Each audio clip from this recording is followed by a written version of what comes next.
Señor les bendiga, amados hermanos.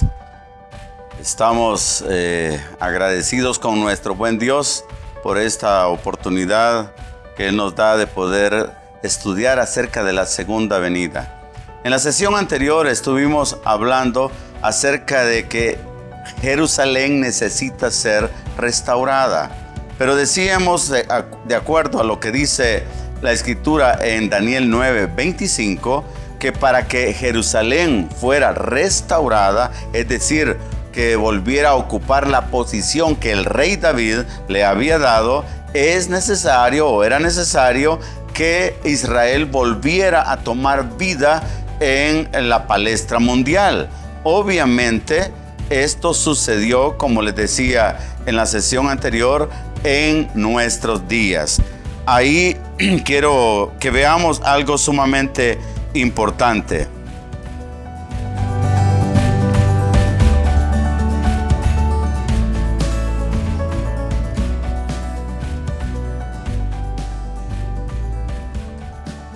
Fue en la época o en la década de los 40, cuando después de la Segunda Guerra Mundial, el mundo entero se dio cuenta, amados hermanos, del genocidio perpetrado por la Alemania nazi en contra del pueblo judío. Los nazis se mancharon las manos con las vidas de más de 6 millones de judíos. En Europa, antes del exterminio nazi, habían alrededor de 9, según las estadísticas, había alrededor de más o menos 9 millones de judíos viviendo ahí en Europa. Después de la Segunda Guerra Mundial, solo habían 3 millones, 6 millones habían sido exterminados. Fue hasta después de la Segunda Guerra Mundial que las naciones del mundo se dieron cuenta de todas las atrocidades que habían sucedido durante el tiempo de Hitler. Cuando terminó la Segunda Guerra Mundial, se conoció la magnitud del Holocausto. Esto aceleró las demandas de las resoluciones de la cuestión de Palestina para que las personas desplazadas y sobrevivientes de la solución o el exterminio nazi pudieran encontrar refugio en su propia tierra. La comunidad judía ya existía en ese momento y se llamaba Yishuv. También estaba prosperando y estaba lista para la independencia. Los británicos, quienes controlaban Palestina, trataron de llegar a un acuerdo aceptable tanto para palestinos o árabes y para judíos. Ellos trataron de hacer ciertos arreglos, los británicos, pero obviamente no lo lograron. Su insistencia en obtener la aprobación de los árabes garantizó obviamente el fracaso, porque ellos no harían ninguna concesión con relación a la tierra. Posteriormente, los británicos pasaron el tema a las Naciones Unidas, a la ONU. Eso sucedió en febrero de 1947. La ONU estableció una comisión especial para Palestina, para idear una solución, para saber qué hacer con esta situación. Obviamente, las naciones estaban preocupadas por el genocidio que se había hecho en la Alemania, y habían judíos que querían volver a su tierra, pero ahí había un problema. Estaban los árabes que no querían que ellos volvieran. Ahora, 7 delegados de las naciones que conformaban esa comisión que creó la ONU recomendaron el establecimiento de 2 estados separados, uno judío y otro árabe, a los que incluiría la cooperación económica. Ellos estaban pensando en hacer 2 países, un país árabe y el país de Israel. Judíos y árabes se les estaba concediendo la oportunidad de vivir juntos dentro de la tierra de Israel. Ahora les iban a ayudar económicamente, pero los árabes rechazaron las recomendaciones de esta comisión. Sin embargo, la Asamblea General de las Naciones Unidas, en una sesión que duró, escuchen esto, aproximadamente 24 horas, es decir, un día, le dieron al pueblo judío un pequeño territorio en la tierra de Israel para que se estableciera como nación. Esto sucedió el 29 de noviembre de 1947, dando cumplimiento a la profecía de Isaías. Esta profecía ya la leímos, pero quiero que la volvamos a leer. Isaías 66, 8 y 9, donde el profeta dice: ¿quién oyó cosa semejante? ¿Quién vio tal cosa? ¿Concebirá la tierra en un día? ¿Nacerá una nación de una vez? Pues en cuanto Sión, Israel es otro nombre para Israel, Sión estuvo de parto, dio a luz sus hijos. Yo que hago dar a luz, ¿no haré nacer? Dijo Jehová. Yo que hago engendrar, ¿impediré el nacimiento? Dice tu Dios. Ese día, amados hermanos, Dios hizo el 29 de noviembre de 1947, Dios hizo nacer de una vez a la nación de Israel. Fue necesario que Sión entrara con dolores de parto para que esa nación fuera establecida ahí en la tierra de Israel. Esos dolores de parto no es otra cosa más que el exterminio de más de 6 millones de judíos. Dios estaba permitiendo todo eso. Si alguna nación ha pagado un precio muy alto para ser considerado un país, ha sido la nación de Israel. Tuvieron que morir millones de judíos. Amados hermanos, fue algo increíble lo que pasó en la década de los 40. El Señor vio que esos dolores de parto fueron suficientes para hacer que la nación de Israel naciera de una vez por todas. De un día para otro, el mapa mundial de las naciones cambió por decreto divino. Aleluya.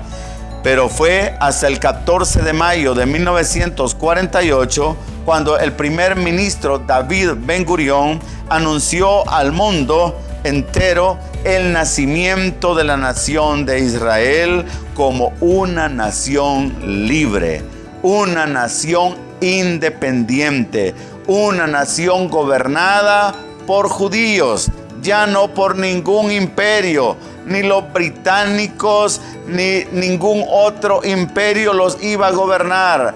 Ese día el primer ministro declaró a Israel como una nación nueva, aunque con milenios de existencia.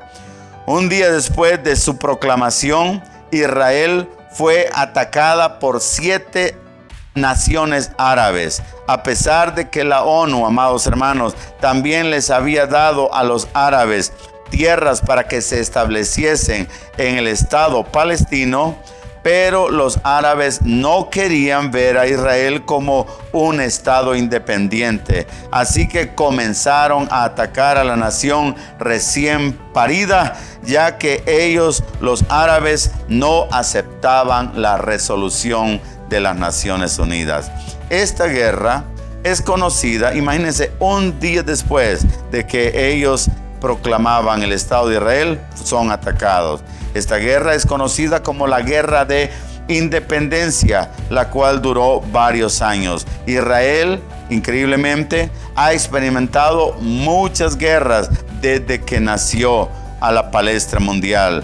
Lo increíble de todo esto es que en todas esas guerras Israel ha ganado. Eso se debe a que Dios no la ha desamparado, pues Él se ha preocupado cumplir su propósito en ella y en toda la tierra. Dios cumplirá lo que Él habló, tanto para Israel como para la iglesia y el mundo entero. Israel, sin saberlo, se acerca a su destino final.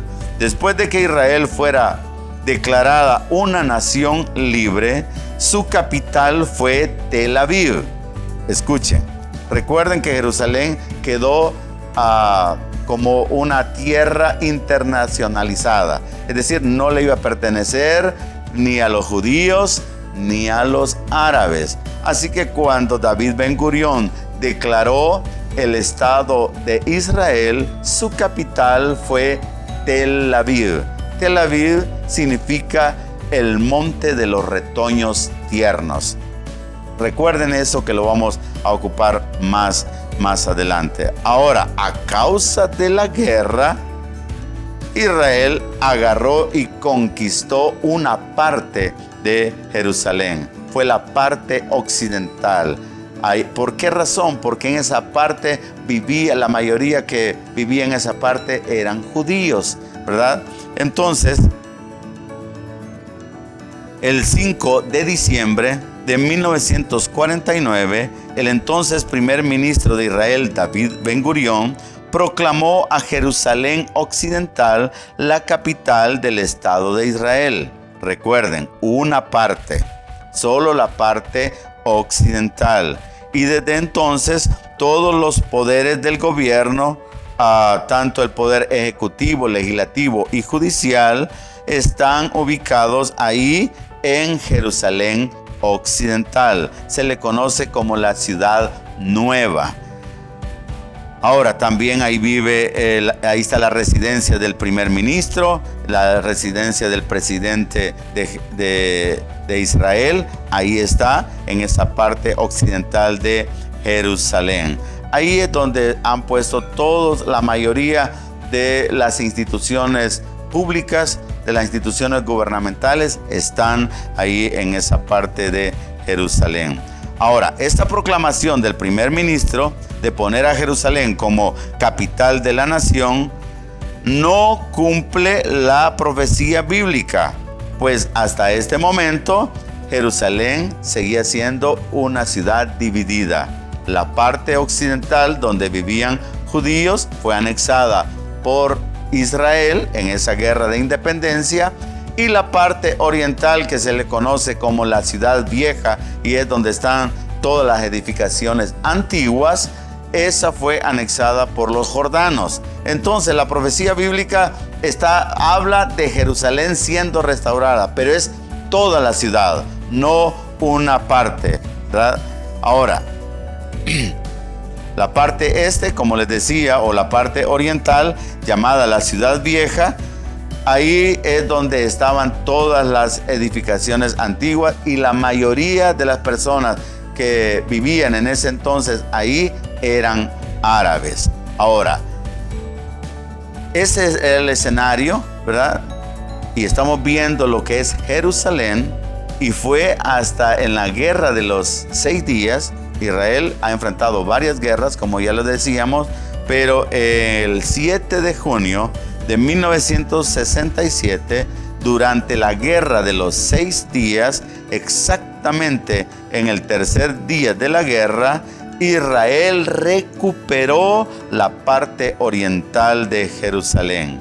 Ese día, Jerusalén dejó de ser una ciudad dividida y se convirtió en una sola ciudad. Ahora, en ese momento, imagínense qué tremendo. Ya Jerusalén Occidental era la parte que manejaba los judíos y era la capital del país o de la nación de Israel. Al anexar esta parte oriental, de hecho, ya Jerusalén era parte de la capital de Israel. Pero fue una cuestión de hecho, porque ellos la conquistaron. Ellos la habían tomado. Pero fue hasta el 30 de junio de 1980 cuando el Parlamento israelí anexó en su legislación nacional ambas partes, tanto la occidental como la oriental, y la proclamó como su capital eterna e indivisible, mediante un decreto legislativo que se conoce como la Ley de Jerusalén. Aleluya. Entonces, ¿qué estamos diciendo? Fue hasta en el año de 1980 cuando ya se dio la orden. Era una orden dada por el Parlamento israelí, la Knesset, o la Asamblea Legislativa, donde se declaró.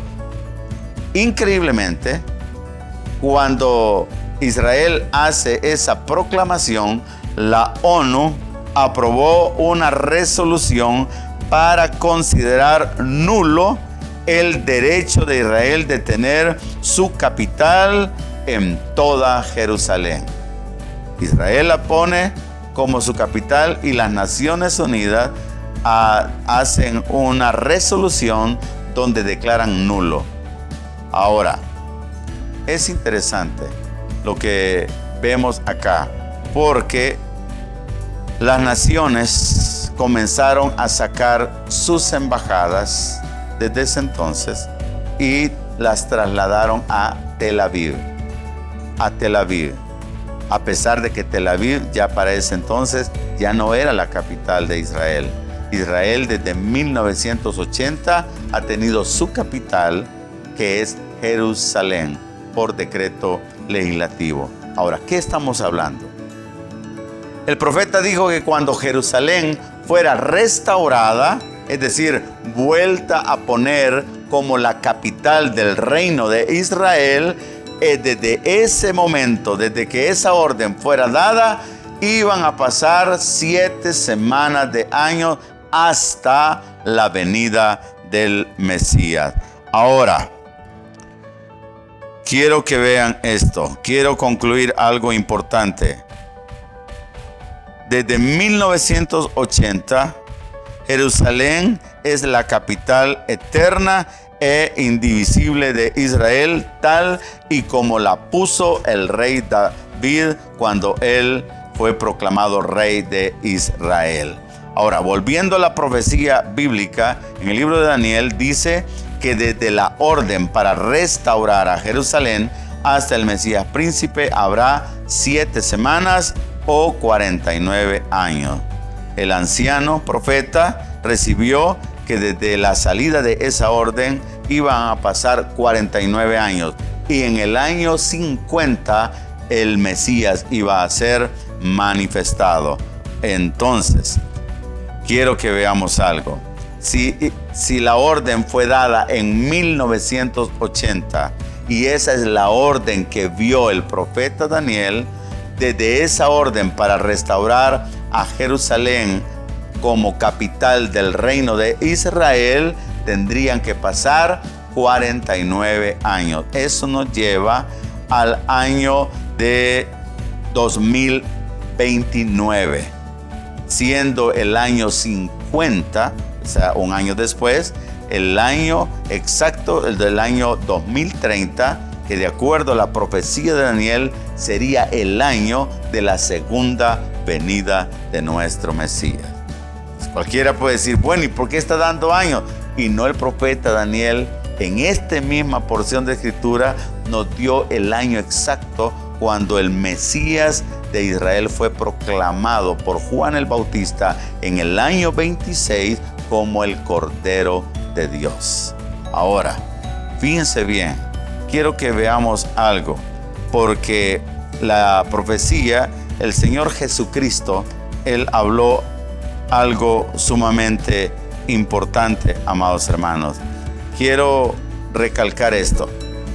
Si el Mesías viene en el 2030 y sabemos que viene después de la gran tribulación, eso quiere decir que 3 años y medio antes comienza la gran tribulación. Esto nos lleva al año 2026 o 2027. Y estamos, hermanos, en el año 2021. Básicamente tenemos un par de años, pero la experiencia nos dice, amados hermanos, que si nosotros nos atenemos, el tiempo nos come rápidamente. Acuérdense que el Señor dijo que por amor a los escogidos, estos días iban a ser cortos, iban a cortarse. De repente entramos, me recuerdo, el año pasado a una cuarentena y sentíamos largo cuando nos dijeron que íbamos a pasar en cuarentenados 3, 4, 5 meses. Pero cuando aquello pasó, nos dimos cuenta que fue tan rápido. Y si en ese tiempo no preparamos un tiempo para buscar al Señor, si no nos dedicamos a orar, al estudio de la palabra, fue un tiempo perdido. Ahora, lo que trato de decirles es de que uno puede, entonces si es en el 2026 o 2027 que comienza la gran tribulación y todo esto que estamos estudiando básicamente nos va a llevar a eso, tenemos tiempo, sí, pero necesitamos entender, amados hermanos, que este tiempo no es para perderlo, sino para prepararnos. Oremos para que en este tiempo Dios nos vuelva a dar de su lluvia temprana y de su lluvia tardía y restaure plenamente, amados hermanos, los años perdidos, los años que ha comido la oruga, el saltón, el revoltón y la langosta. El Señor ha prometido grandes cosas para su pueblo en este tiempo. Oremos, busquemos su rostro, porque sabemos, amados hermanos, que estamos enfrentando situaciones sumamente difíciles. Ahora, el profeta Daniel nos lleva directamente al año de su venida y nosotros podemos entender que antes de que Él aparezca en las nubes por segunda vez, habrá una gran tribulación. Aleluya. Aleluya. Nuestro Mesías, nuestro Señor Jesucristo, hablando de los eventos de la gran tribulación y de su segunda venida, dijo algo sumamente importante. Primero, nos dice que habrá una gran tribulación. Vamos a Mateo 24, 21. Ahí dice, porque habrá entonces gran tribulación, cual no la ha habido desde el principio del mundo hasta ahora, ni la habrá. También nos dice que después de esa tribulación, Él viene en las nubes del cielo con gran poder y gran gloria. Literalmente, en el verso 29 de Mateo 24 dice, e inmediatamente después de la tribulación de aquellos días, el sol se oscurecerá y la luna no dará su resplandor, las estrellas caerán del cielo y las potestades de los cielos serán conmovidas. Entonces aparecerá la señal del Hijo del Hombre viniendo con poder y gran gloria. Aleluya. Qué tremendo. Realmente el Señor lo que quiere es prepararnos. Ahora, en medio de todo esto, el Señor hace una declaración para que entendamos los tiempos que Él está hablando de la gran tribulación y de la segunda venida. Esto dice Él ahí en el verso 32. De la higuera, siempre en Mateo 24, de la higuera aprended la parábola. Cuando ya su rama está tierna y brotan las hojas, sabéis que el verano está cerca. Así también vosotros, cuando veáis todas estas cosas, conoced que está cerca a las puertas. De cierto os digo que no pasará esa generación hasta que todo esto acontezca. El cielo y la tierra pasarán, pero mis palabras, dijo Él, no pasarán.